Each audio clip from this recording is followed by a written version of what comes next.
patologías más interesantes orbitarias y que si no se diagnostica y se maneja como muchas de las patologías que enfrentamos a diario, desde el inicio de manera juiciosa, con un examen diagnóstico, un examen clínico muy juicioso, detallado, pues va a llevar a conllevar a unos resultados bastante pobres.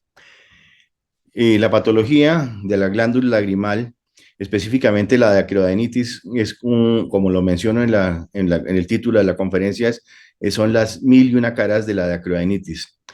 Es un proceso inflamatorio que puede ser agudo y dentro de los agudos podemos tener infecciosas. Dentro de las infecciosas tenemos virales, bacterianas, micóticas y aquí podemos ver las más frecuentes resaltadas dentro de cada uno de estos grupos. Un subgrupo estaría al final, que serían las parasitarias, especialmente en nuestros países donde la parte parasitaria, específicamente el esquistosoma y los protozoarios, pueden afectar también de manera importante la glándula lagrimal. Son muy raros, pero hay que tenerlos en cuenta. De tal manera que esta forma aguda se presenta en días o semanas y afecta generalmente a la población infantil y la población adolescente. Por el otro lado tenemos la acroadenitis crónica y la acroadenitis crónica tiene ya un componente muy diferente porque se presentan patologías específicas como la enfermedad de Graves, el lupus, la granulomatosis de Wegener o la poliangitis necrotizante, la enfermedad inflamatoria orbitaria idiopática del síndrome de Sjögren, la recientemente descrita IgG4, de la inmunoglobulina G4, problemas linfoproliferativos y otra, como la clasifiqué. En los niños, como lo mencioné, y adolescentes, la forma infecciosa aguda, en este caso producida por el Epstein-Barr, es una forma autolimitada, generalmente requiere manejo, medios físicos, antiinflamatorios, paños calientes, y el proceso se regulariza y se desaparece generalmente en 3 o 4 semanas. Muchas veces estas patologías pueden ser confundidas con celulitis orbitaria, orzuelos, y es lo que sucede con la dacroadenitis. La mayoría de dacroadenitis son confundidas inicialmente tanto en adultos como en jóvenes, como en lesiones inflamatorias del párpado. Hay que descartar y estar muy seguro de que esto no es una enfermedad palpebral, sino una enfermedad orbitaria, y en este caso específicamente de la glándula lagrimal.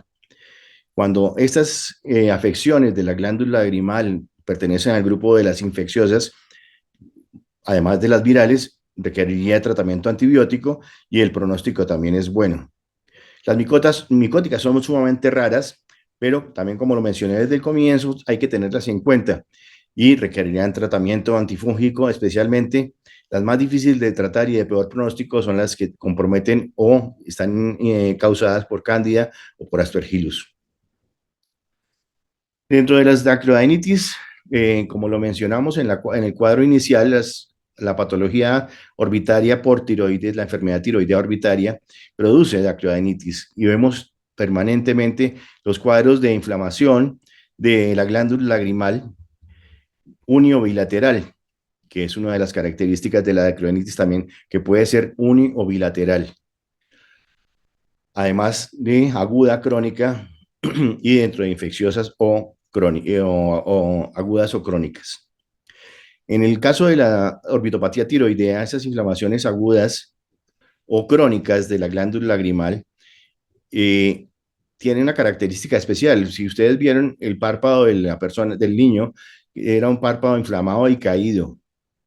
Y vamos a ver más adelante cómo la deformación que produce la inflamación de la glándula lagrimal es una deformación en S itálica, de tal manera que aquí en la retracción palpebral lo que tenemos es una elevación específicamente o más claramente del tercio externo del párpado superior, de tal manera que aquí nos damos una serie de señales e indicaciones de que esto es una dacroadenitis, pero de fondo ahí tiene una orbitopatía tiroidea. ¿Qué pasa cuando hacemos la biopsia de estas orbitopatías, de la glándula lagrimal en estas orbitopatías? Nos va a reportar una infiltración linfocítica con tejido fibrohematoso y hay una degeneración glandular. Aquí este es el punto más importante. Todas esas inflamaciones crónicas de la glándula lagrimal producen degeneración de la glándula, unas más que otras, pero todas producen degeneración glandular que se va a traducir en una disfunción de la glándula lagrimal con, obviamente, que conlleva a síndromes de ojo seco de diferente tipo o nivel. La cleidocranitis con el lupus, en esta paciente, una paciente joven de 19 años, que se presenta con esta inflamación palpebral, ustedes ven la cleidocranitis. Esta paciente recibió un tratamiento con prueba terapéutica con corticoide, utilizamos la betametasona como dosis única. Siempre nos ha gustado porque tenemos una potencia 42 veces más fuerte que la prednisolona y una sola inyección. Con eso obtenemos unas respuestas satisfactorias y esta paciente respondió satisfactoriamente a la prueba terapéutica. Pero ¿qué pasó 7 meses después? La inflamación recurrió, que es lo que suele suceder, y esta es la imagen de la resonancia en T1, donde hay una captación de medio de contraste de la glándula lagrimal que está con un compromiso extenso. La biopsia de esta glándula lagrimal reportó un lupus. Y hay que tener en cuenta que estas dacroadenitis en pacientes jóvenes es uno de los signos primarios del lupus eritematoso sistémico. Otro cuadro diferente que es la poliangiitis o granulomatosis de Wegener, donde lo que tenemos es una inflamación de la glándula y al biopsiarla para hacer, con fines diagnósticos encontramos una inflamación granulomatosa con necrosis colágena y una vasculitis necrotizante o poliangiitis con vasculitis. La sarcoidosis es un capítulo especial y es una patología bien interesante porque si bien el ECA o cualquier medición en sistémica en sangre no da resultados positivos, el diagnóstico se hace a través de la biopsia y las placas de la radiografía de tórax donde muestra los infiltrados ciliares y la biopsia generalmente muestra estos granulomas no caseificantes que también producen una destrucción progresiva del acino glandular, del acino de la glándula lagrimal e infiltración de los microtúbulos de drenaje de la misma, de tal manera que la disfunción es severa. ¿Y qué pasa con estos pacientes de sarcoidosis? También evolucionan esas dacroadenitis a linfoma. Hay que tener en cuenta que estas inflamaciones crónicas de la glándula lagrimal, como lo vamos a ver a través de la presentación, evolucionan el 99% de ellas a linfomas. ¿Qué probabilidad tiene de desarrollarla? De evolucionar un linfoma entre el 5.5 al 11% y desarrollan un linfoma difuso de células grandes en el transcurso de los próximos 7 años. El síndrome de Sjögren. Todos vemos pacientes con ojo seco todos los días en nuestra práctica. El 15% de esos pacientes de ojo seco es la población global de pacientes que sufren de ojo seco, pero dentro de esos, el 30% desarrollan síndrome de Sjögren.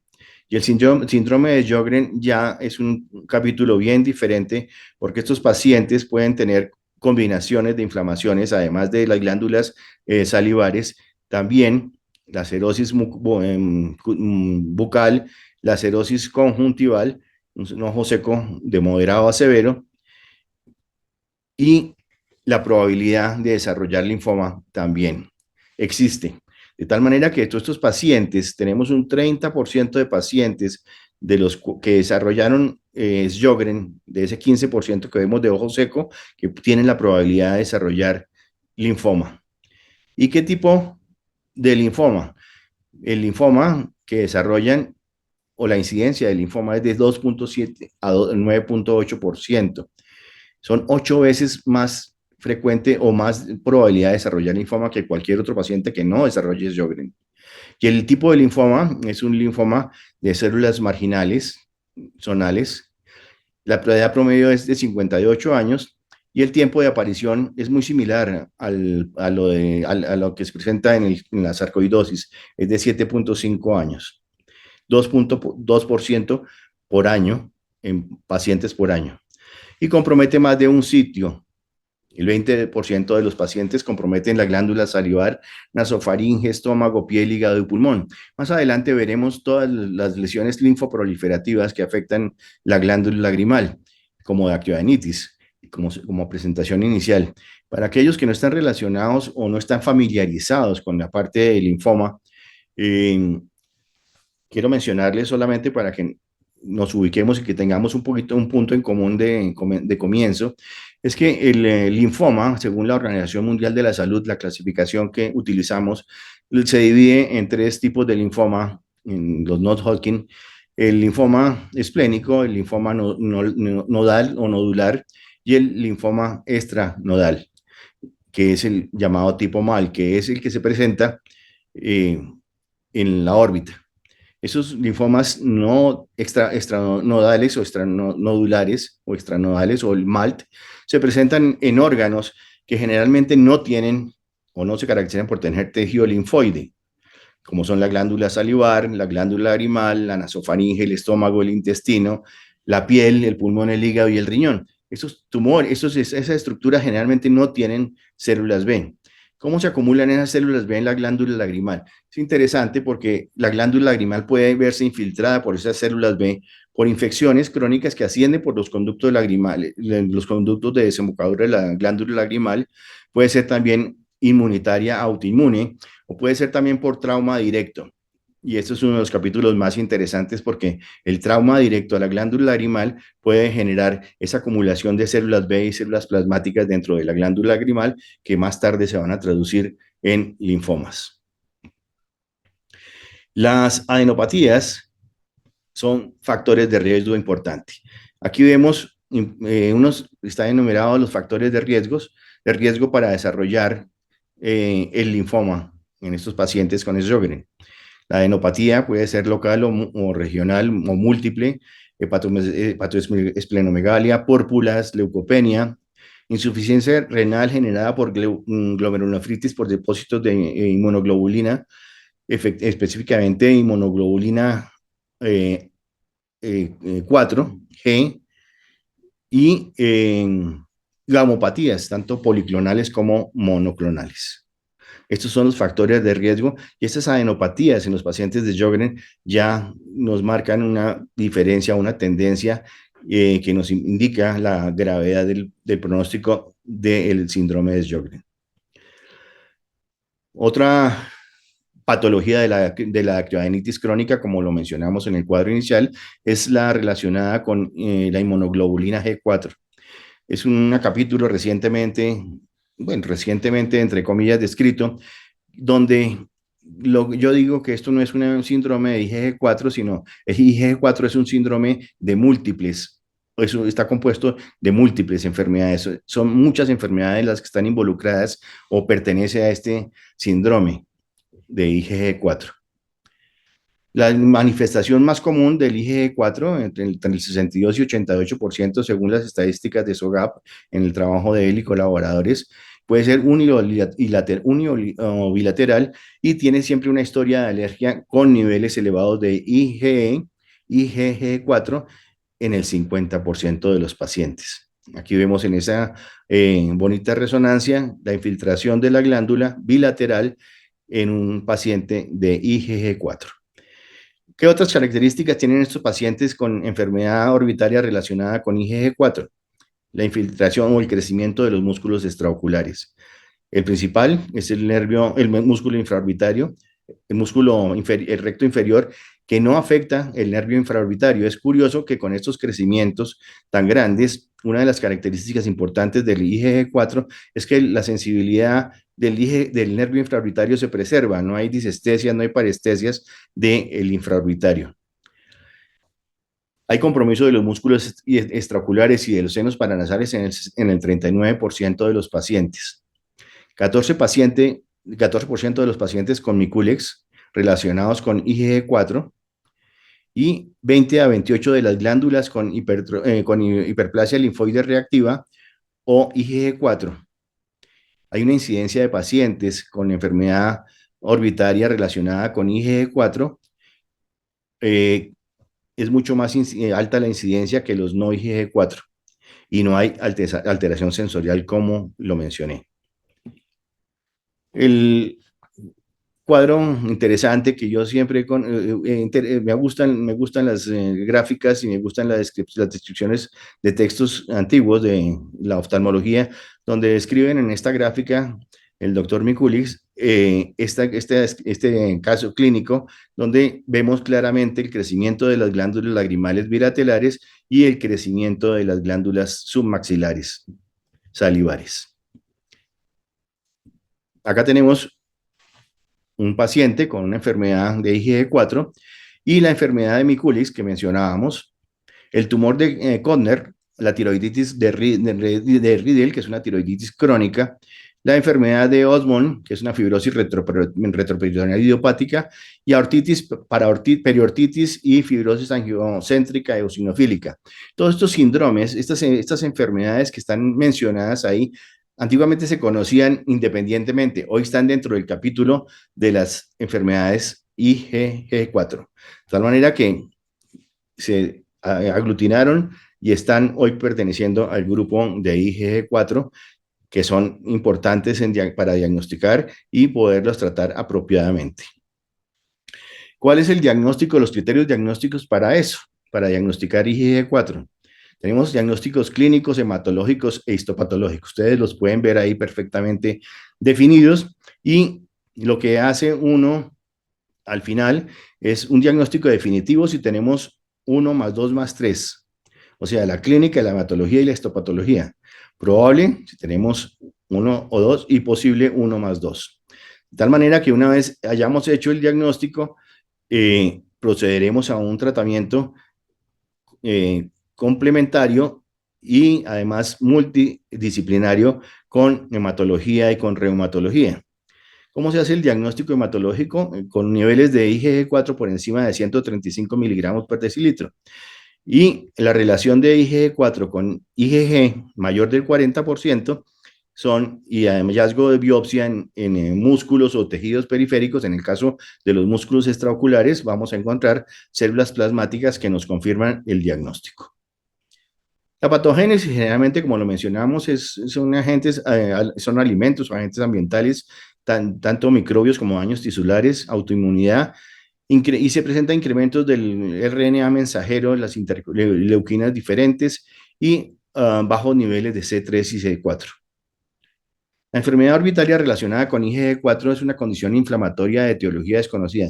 Pertenece, lo más interesante aquí es a la categoría de lesiones linfoproliferativas, de tal manera que vamos sumando un mundo de patologías que están llevando, ya lo vimos, cómo comenzamos a ver Graves, cómo comenzamos a ver sarcoide, cómo comenzamos a ver poliangeitis, y todas van evolucionando a lesiones linfoproliferativas.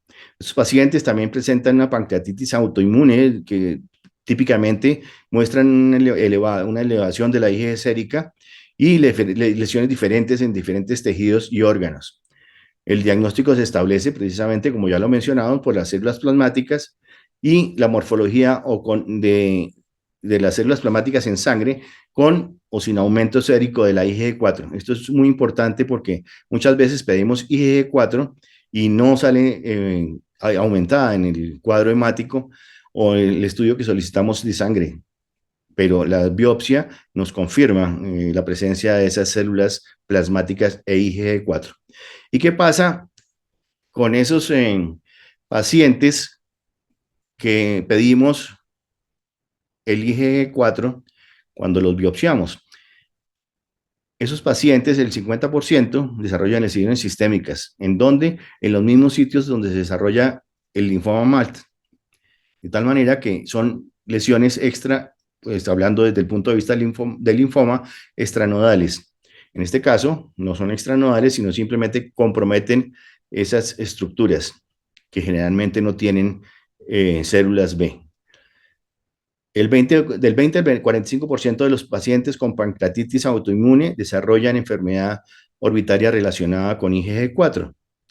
Tenemos un paciente con IgG4, donde vemos la lesión importante en la órbita izquierda, la biopsiamos y encontramos esto, que es simplemente la confirmación de lo que ya mencionamos del diagnóstico en biopsia de glándula lagrimal, que debe ser un número de células de más de IgG4, más de 100 por campo, dependiendo también del estado de la fibrosis que encontremos en esa biopsia, porque podemos encontrarnos con una enfermedad inflamatoria orbitaria esclerosante que va a dificultar el diagnóstico, y la relación de IgG4 con IgG más células plasmáticas mayor de 40% indica el diagnóstico o nos muestra el diagnóstico de IgG4. Estas esta enfermedad se puede confundir, como lo mencioné ahora, con enfermedad inflamatoria idiopática orbitaria, con infecciones o neoplasias. Muchos pacientes con enfermedad inflamatoria orbitaria y que no se les realiza la biopsia y se hace, pero no se lo solicita la coloración o la marca o la coloración específica para IgG4, pueden pasar desapercibidos con diagnósticos de enfermedad inflamatoria o de actiodenitis idiopática. Estos casos de inflamación idiopática son malos diagnósticos de IgG4 y es lo que hemos visto en nuestra práctica diaria. El tratamiento básicamente es con corticoides. El problema es la recurrencia del tratamiento con corticoides. En el 50% de los pacientes se presenta recurrencia. Hay un descenso del IgG4 sérico cuando está elevado y hay otros tipos de tratamientos que no los vamos a mencionar, pero ahí no los vamos a mencionar, pero pueden buscarlos fácilmente, específicamente los biológicos y el rituximab. Con esto responden favorablemente. El problema es la recurrencia, tanto con corticoides como tratamientos biológicos. En este estudio realizado en Japón, se demuestra que el linfoma se presenta en el 25% de pacientes que tienen lesiones linfoproliferativas orbitarias. 25% de pacientes con diagnóstico de lesiones linfoproliferativas tienen enfermedad por IgG4. Y 4,3% de esos pacientes tienen un linfoma extranodal marginal zonal, más células plasmáticas de IgG4. El siguiente diagnóstico diferencial son las lesiones linfoproliferativas. En este caso empezamos por la hiperplasia linfoide reactiva, que el tratamiento inicial es quirúrgico, donde tenemos que resecar la lesión en su totalidad y nos muestra las marcaciones para el tejido linfoideo de CD20 positivo y el CD3 positivo. El tratamiento quirúrgico generalmente es suficiente para erradicar este tipo de lesiones. Sin embargo, no podemos descuidarnos porque estos pacientes también pueden evolucionar al linfoma. La enfermedad inflamatoria idiopática orbitaria, como ya lo mencionamos, también se presenta en la glándula lagrimal como una bacteroadenitis crónica y el diagnóstico tiene que hacerse por biopsia. Si bien podemos hacer la prueba de terapéutica con corticoides al inicio, el diagnóstico final se hace por biopsia transcutánea. Muchas veces estos casos de pseudotumor o de enfermedad inflamatoria idiopática orbitaria tienen evoluciones largas o tienen características histológicas diferentes, como en este caso, que es simplemente esta enfermedad inflamatoria idiopática orbitaria se volvió una enfermedad esclerosante y finalmente se transforma en linfoma. Y aquí lo que les mencionaba, la hipoplasia linfoide reactiva puede ser una lesión presuntamente benigna, pero cuando tiene algo de atipia hay que tenerle cuidado, incluso cuando no tiene atipicidad. Este es un paciente que se presenta en octubre 27 del 2017 con esta inflamación de la glándula lagrimal derecha. Se hace la biopsia y el reporte pues es una hiperplasia linfoide reactiva donde los folículos, los acinos glandulares están preservados y vemos tejido inflamatorio o infiltración linfocitaria periductal y periacinar. ¿Qué pasó después? 7 años después, vuelve a presentarse el paciente con edema palpebral, compromiso de los músculos extraoculares, infiltración perineural del nervio óptico, y la biopsia muestra esto, infiltrados linfoides con destrucción de la glándula lagrimal. Acuérdense lo que he mencionado, todas estas inflamaciones a repetición de la glándula lagrimal con cronicidad llevan a la destrucción de la glándula lagrimal y por lo tanto a su disfunción. Hay una tinción leve de los centros germinales, hay infiltración de los acinos con células linfoides y la inmunohistoquímica nos muestra estas características o estos marcadores de inmunohistoquímica como el CD20 positivo. Hay una cosa que quiero dejar clara, no hay ningún marcador específico para el linfoma de zona marginal, no hay ningún marcador específico. El único que puede dar alguna orientación es el CD20, que generalmente todas estas inflamaciones sale positivo. El BCL2 sale positivo, pero no hay ningún marcador específico. Aquí en este caso tenemos un CAPA con un KI67 del 20 al 30%, un índice de actividad mitótica del 20 al 30%, y una cosa interesante y sorpresiva fue este hallazgo. Salió positivo para CD5. El CD5, el marcador de CD5, es decir, es muy extraño y se le ha asociado, y la literatura es muy controversial, todos los estudios son controversiales porque se le ha asociado con un peor pronóstico. Sin embargo, no se ha podido demostrar que el CD5 empeore el pronóstico del paciente con linfoma extranodal marginal zonal.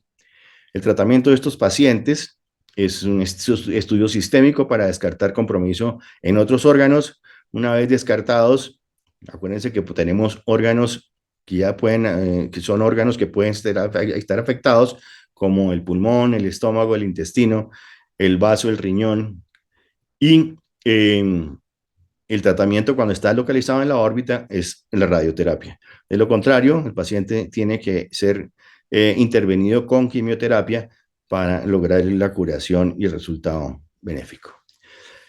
Estas lesiones linfoproliferativas de dactioadenitis crónicas, como lo ven ustedes, aquí vemos un paciente que desarrolla después de una dactioadenitis un linfoma de células B difuso grande o un linfoma folicular, aparentemente originado en una dactioadenitis o en una dactioadenitis que no es dactioadenitis, sino es una dactioadenitis linfofolicular, linfoproliferativa, un linfoma.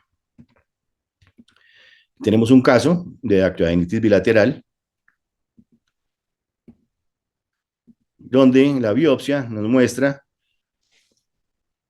una cosa interesante que es el 20, y nos dice que entre el 23 y 35% de los pacientes con dactioadenitis crónica o enfermedad inflamatoria idiopática orbitaria, miren este número, 23 al 35% son hoy IgG4. Y por último, para cerrar con broche de oro, otras dactioadenitis. Esta no está descrita, la encontramos, una paciente que estuvo hospitalizada, tratada, como muchas veces, aquí tenemos la deformación en esa itálica del párpado, el edema palpebral, hospitalizada en alguna institución donde recibió tratamiento con antibiótico 15 días, no mejoró. Y lo simpático y anecdótico de esta paciente es que la paciente solicitó voluntariamente salir de la institución, llegó a nuestro centro canalizada. Vimos las imágenes y obviamente vimos la lesión que ustedes están viendo, que es un compromiso de la glándula lagrimal y una inflamación difusa periorbital y palpebral. Haciendo el análisis exhaustivo de la historia clínica de la paciente, no nos daba mayor luces hasta que le pregunté si había tenido algún tipo de intervención y me dijo que no. Volviéndole a insistir, me confesó que hacía 5 años había tenido inyección de biopolímeros en esa zona. Y lo más interesante es que la inyección de los biopolímeros no se lo colocaron en el párpado, se la colocaron en la glándula lagrimal, ocasionando una dactioadenitis crónica con inflamación. Después de la biopsia, confirmamos el diagnóstico y la paciente con corticoide y la resección quirúrgica de esa masa se mejoró y volvió a su país, que es Aruba. Este es el flujograma de lo que ya les he mencionado. que utilizamos con los fellows y los estudiantes en nuestro centro, donde podemos hacer el análisis completo de los tumores de glándula lagrimal, tanto las lesiones inflamatorias como las lesiones linfoproliferativas. Es un flujograma vertical en donde podemos llegar al final de el diagnóstico, o comenzar con el diagnóstico y terminar con un tratamiento efectivo. No quisiera terminar sin dejar este mensaje. Todos están familiarizados con los objetos en el espejo, están más cerca de lo que aparecen. Sí, porque el diseño de los espejos de carros son convejos y al ser convejos disminuyen el tamaño y alejan la imagen para tener mayor campo de visión. Lo que yo siempre he dicho es lo contrario en la órbita. Los tumores en la órbita están mucho más lejos de lo que ellos aparecen en las imágenes. Para los que ya quieran entrar en este mundo de la órbita y no se lleven sorpresas cuando lleguen a buscar un tumor que parecía estar muy cerca y lo encuentran bastante lejos. Este era el mensaje que tenía. Quiero de nuevo agradecer la invitación y espero que puedan tener un arma más para diagnosticar y sospechar estas lesiones de la glándula lagrimal que tanto interés despiertan y que tanta morbilidad desarrollan si no son tratadas adecuadamente. Muchas gracias. Muchas gracias, doctor Calle. Antes que nada, quiero felicitarlo por esta brillante exposición. De verdad que nos ha llevado por toda la patología que tiene este cuadrante superior lateral de la órbita, desde la parte infecciosa hasta la parte tumoral, ¿no? En todo el desarrollo que puede tener, ¿no? No sé si Pedro o Lucho tienen preguntas, o hay preguntas en el chat para el doctor. Buenas noches, doctor Alberto Calle. Felicitarlo ante todo por la exposición tan didáctica y actualizada que nos ha presentado. Tenía dos preguntas. ¿Cuándo estaría indicada una biopsia de la glándula lagrimal? Y la otra es si una dacroenitis crónica puede llevar a una pérdida permanente de la función lagrimal. Interesantes preguntas, doctor Luis. ¿Cuándo está indicada la biopsia? Cuando tenemos una recurrencia de la inflamación después del tratamiento, sea una inflamación aguda, generalmente ceden con el tratamiento médico, con las medidas locales. Cuando requieren antibióticos, tendrán antibiótico y la recurrencia tendría una indicación para hacer biopsia. Acuérdense que las inflamaciones agudas, como lo mencioné, se presentan generalmente en niños y en jóvenes, en adolescentes. Y hay una cosa interesante, que la mayoría de personas piensan que las glándulas lagrimales se caen de su posición, rompen los ligamentos que las sostienen en la fosa lagrimal. No hay tal. Lo que se presentan son inflamaciones crónicas a repetición que van a producir crecimiento de la glándula lagrimal y modificación lógicamente de su aspecto, y por eso se protruyen. No es que se estén cayendo y haya que hacerles la refijación. Podemos hacer la refijación porque la glándula está muy grande, eso es otra cosa, pero la glándula lagrimal no se cae sola, sino se cae por inflamaciones crónicas a repetición.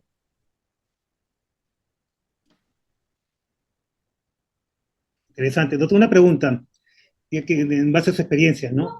¿Cómo es que ha cambiado para usted su percepción sobre el espectro que tienen estos problemas de dacroadenitis en el tiempo, ¿no? Considerando que inicialmente veíamos solamente, la mayoría de veces veíamos con infecciones, y actualmente con IgG4 y nuevos tumores vemos que esto es más amplio, ¿no? ¿Cómo es que ha cambiado esto para todos nosotros? ¿Cuál es su opinión?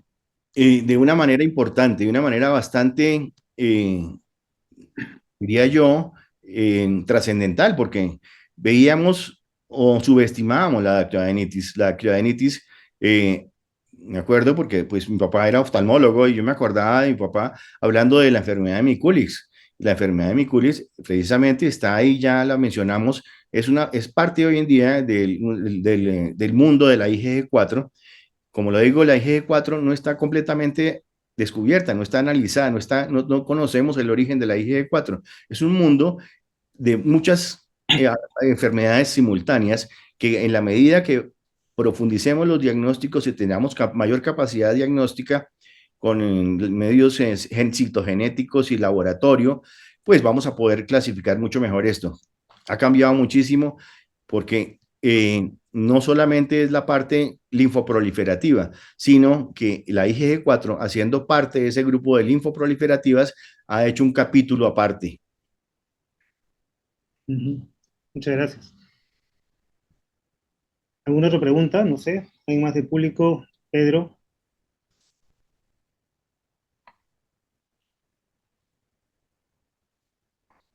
Una pregunta más, doctor, sobre la misma biopsia per se, ¿no? Si uno va a hacer una biopsia de glándula lagrimal, ¿usted qué recomienda? ¿Sacar una biopsia incisional o excisional? Es lo que siempre nos pregunto.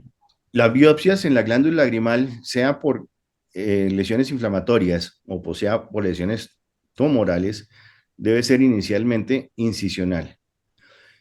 El concepto antiguo de biopsiar una sospecha de un adenoma pleomórfico con la posibilidad de que ese adenoma pleomórfico se vuelva un adenoma, un carcinoma adenoquístico y en la patología nos digan un ex carcinoma adenoquístico, ex adenoma pleomórfico. Existe, pero cuando tenemos la biopsia de la glándula lagrimal con un adenoma pleomórfico, lo que tenemos que hacer es intervenir y sacar el adenoma pleomórfico. De tal manera que no podemos dejar ahí el tumor, porque el tratamiento es la excisión completa, pero la biopsia incisional es lo indicado. Me preguntaban el otro día si la biopsia del lóbulo palpebral es lo indicado. Y pues, la biopsia del lóbulo palpebral es lo más asequible que uno tiene. Lo que pasa es que bueno, dicen que dañamos los conductos que desembocan en el fornix conjuntival. No hay tal, porque lo que uno ve por encima de la biopsia, ve es la parte superior de la glándula, no ve los canalículos de desembocadura. De tal manera que lo que está biopsiando y lo que se hace es una resección cuneiforme, como no sé qué es la experiencia que hayan tenido en su rotación de ginecología cuando hacían las biopsias cuneiformes de los ovarios. Es exactamente igual. Es una biopsia cuneiforme donde se reseca una cuña del lóbulo palpebral superior, la cara superior del lóbulo, que no es completa, es una cuña que lleva un tercio del espesor de la glándula. De tal manera que la biopsia se debe hacer porque, pues, por la parte más fácil. Uno no puede llegar por la vía anterior hasta el lóbulo orbitario para hacer una biopsia. Uno tiene que biopsiar el lóbulo palpebral, que obviamente generalmente está comprometido también.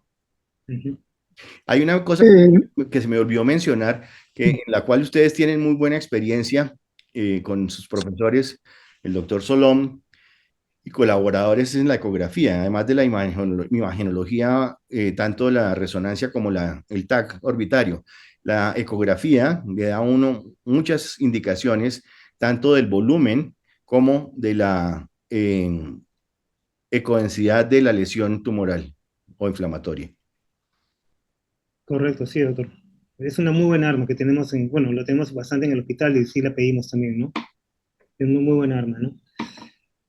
El doctor Pedro Muro tiene el micrófono inhabilitado y dice, me manda una pregunta. ¿Tiene alguna utilidad biopsiar la glándula lagrimal hipertrófica prolapsada vía conjuntival? Ahí volvemos a lo mismo, ahí sí dañamos los conductos de desembocadura de la glándula lagrimal. Lo que podemos ocasionar es un dacriops iatrogénico por bloqueo de los conductos. Entonces, por la vía de fornix, no hay que tocar esa glándula por ningún motivo. Primero, si es inflamatorio, vamos a dañar los conductos. Si es tumoral, vamos a dañar los conductos. Y la indicación es por encima. Por encima es por pliegue palpebral. Es muy fácil el acceso a través de la aponeurosis del septum orbitario y podemos llegar fácilmente a la glándula.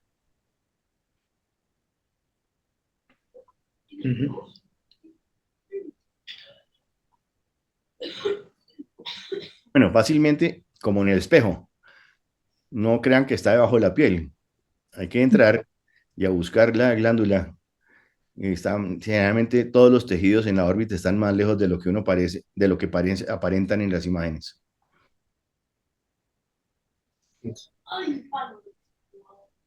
No sé, Lucho, otra pregunta, Lucho, de que Pedro no puede comunicarse. Lo que había preguntado es si una dacroiditis crónica, si ha visto si puede llevar una pérdida permanente de la función lagrimal Todas las acroadenitis crónicas alteran la función lagrimal, doctor Woman. permanente. Ujú.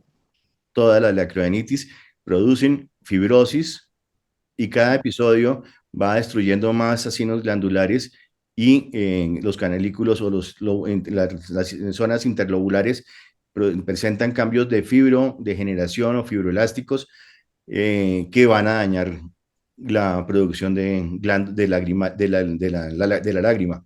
Y no solamente de la lágrima, porque es que tenemos que acordarnos que en la glándula lagrimal tenemos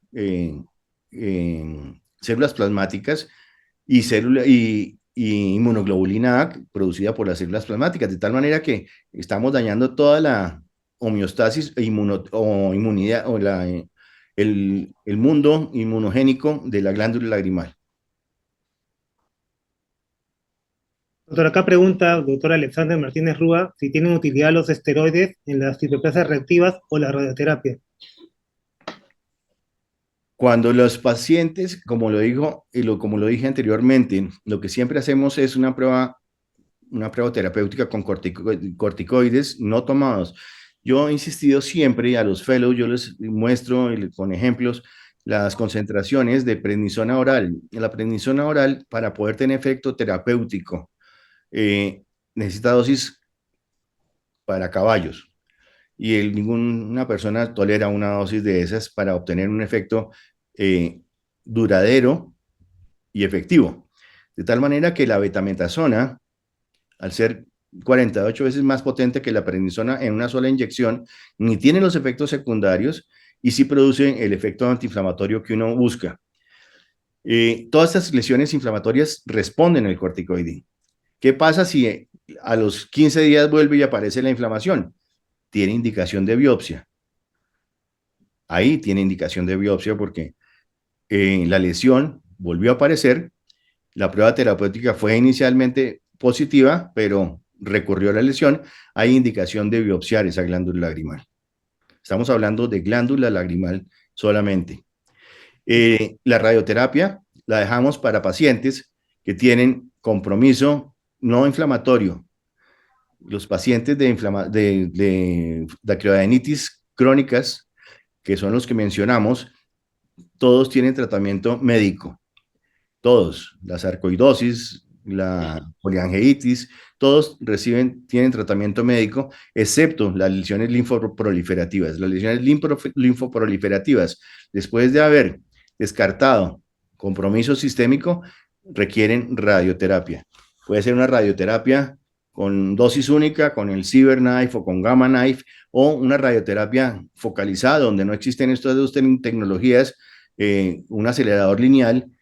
Entonces podría ser una terapia con radioterapia fraccionada con el mismo efecto a largo plazo. Acá otra pregunta más del doctor Carlos Alberto Martínez Molina, que habla sobre si es que usted considera que las características macroscópicas de la glándula lagrimal durante la cirugía le orientan a un diagnóstico específico, ¿no? En su experiencia, ¿no?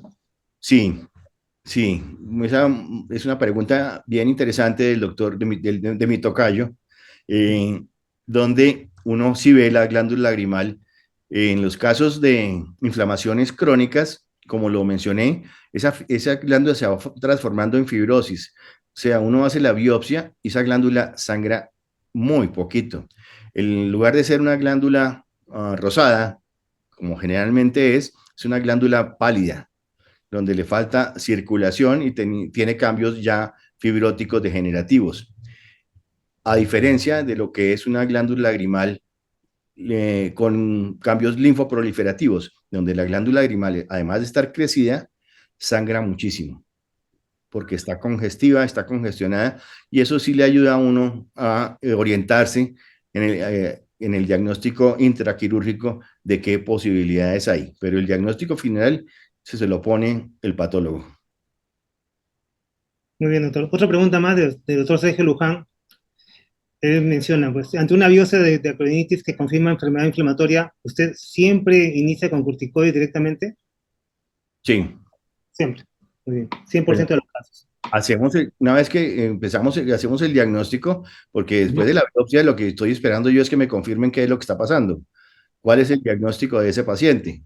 Es ujú. una inflamación crónica y pertenece a cuál grupo de esas que mencionamos, lupus, sarcoidosis, etcétera. Y una vez tenemos ahí el diagnóstico patológico, ya empezamos a buscar el tratamiento adecuado.